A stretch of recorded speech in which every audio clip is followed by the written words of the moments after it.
Halo guys, gua Ade dari Good Stuff ID.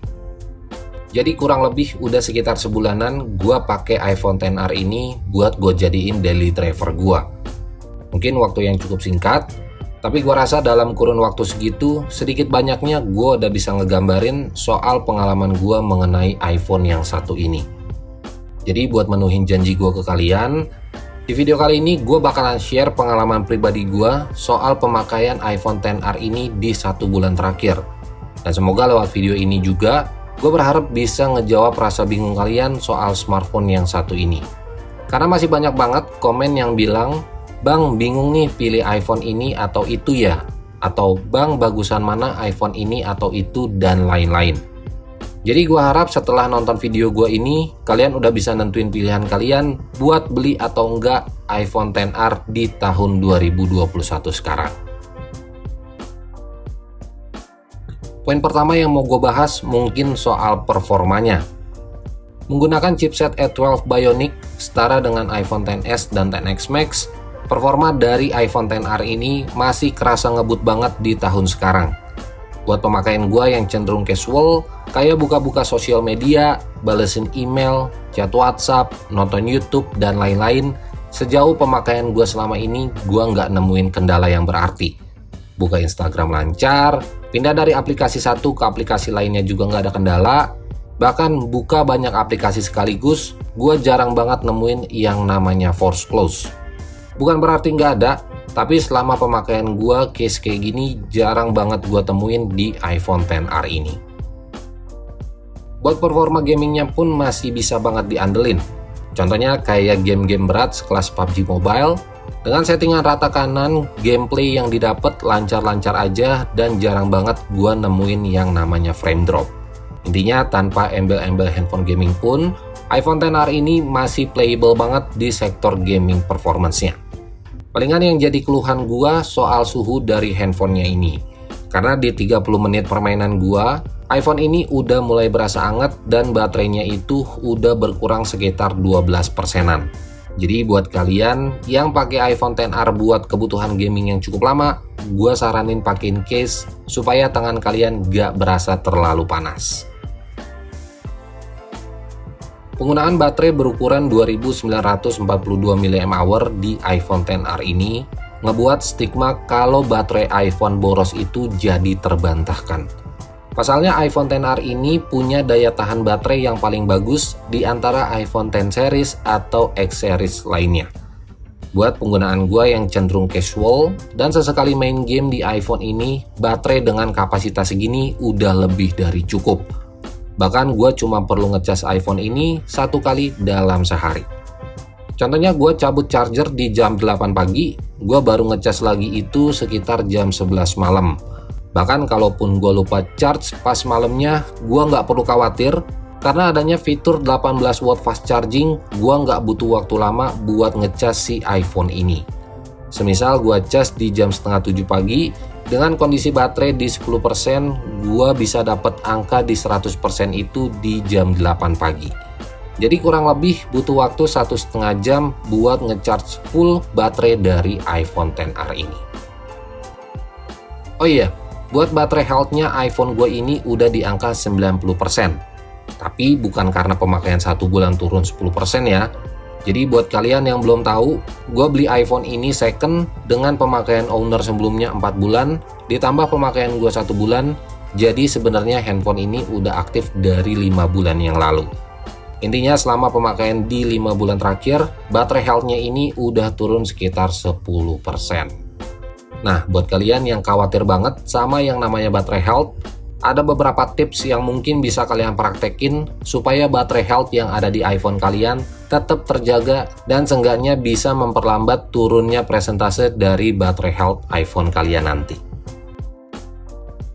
Yang pertama, pastiin kalian charge sebelum iPhone kalian lowbat.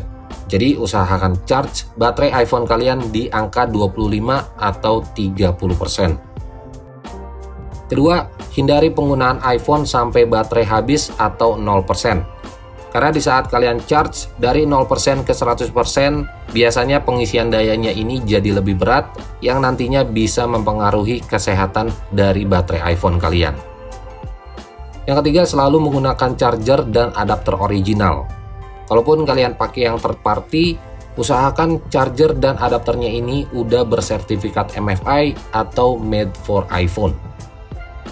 Keempat, hindari pengecasan semalaman atau ditinggal tidur.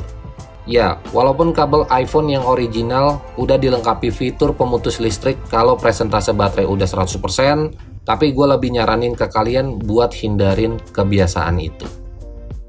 Nah, yang terakhir atau yang kelima, hindari pengecasan sampai 100%.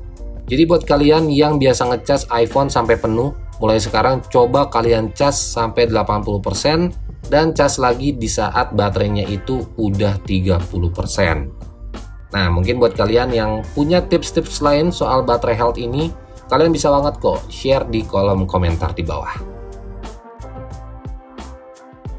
Poin selanjutnya yaitu soal layarnya. Penggunaan layar Liquid Retina LCD berukuran 6,1 inch dengan resolusi DHD+, ngebuat iPhone ini secara spesifikasi tertulis emang sedikit mengecewakan. Tapi nyatanya, selama pemakaian gue di 1 bulan terakhir, resolusi HD-nya ini jauh banget dari kata jelek. Detail gambar yang ditampilin tajam, kontras warnanya cukup akurat, gambarnya bening, dan intinya, untuk penggunaan multimedia kayak nonton YouTube dan Netflix, layarnya ini udah lebih dari cukup. Ya, walaupun layar dari iPhone XR ini bisa gue bilang bagus, bukan berarti nggak ada kekurangannya.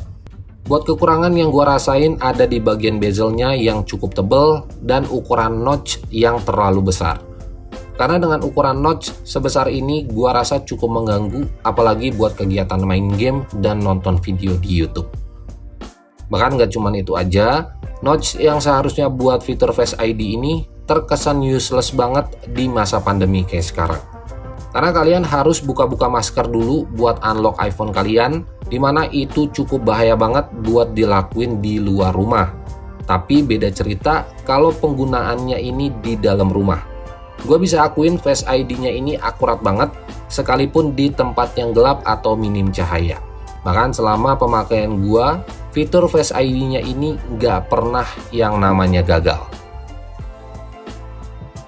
Lanjut soal kameranya. Kayak di video-video gue sebelumnya, gue selalu bilang hasil kamera dari iPhone XR ini masih bisa banget bersaing dengan smartphone-smartphone lain di tahun sekarang. Dan bener aja, penilaian gue ini belum berubah juga setelah pemakaian gue di 1 bulan terakhir.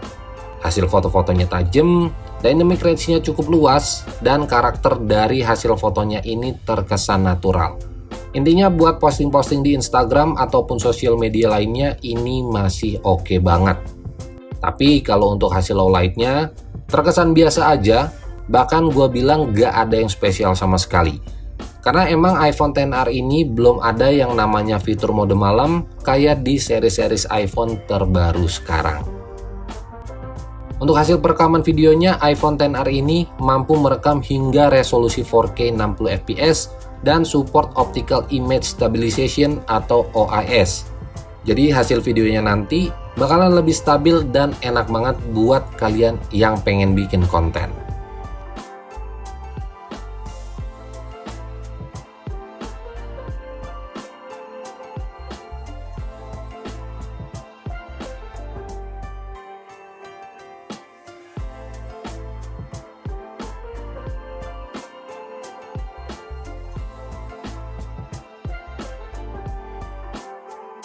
Oke, buat poin yang terakhir yang mau gue bahas di sini soal bodinya. Menggunakan frame aluminium di sekeliling bodinya dan kaca untuk bodi belakangnya emang ngebuat iPhone yang satu ini makin solid dan terkesan premium. Tapi kenyataannya penggunaan kaca di bodi iPhone ini malah terkesan kotor karena pas kalian pegang sidik jari atau fingerprint jadi gampang banget nempel di bodinya ini. Nah, alternatifnya tinggal kalian pasangin case, tapi dengan konsekuensi dimensi iPhone kalian jadi tambah besar dan juga berat. Oh iya, kalau ngomongin soal dimensinya, iPhone XR ini jauh dari kata compact. Karena buat penggunaan satu tangan, iPhone ini sedikit agak susah, khususnya buat gua yang tangannya nggak terlalu besar. Bang, iPhone XR itu bukan 5G ya? Gak worth it bro, karena masih 4G, belum 5G, dan lain-lain. Ya, pertanyaan dan statement kayak gini beberapa kali muncul di video gue sebelumnya. Mungkin ada beberapa orang yang akhirnya ragu beli iPhone XR karena masalah jaringan 5G. Kalau masalah jadi beli atau enggak, sebenarnya bukan urusan gue juga, toh yang punya duit juga kalian.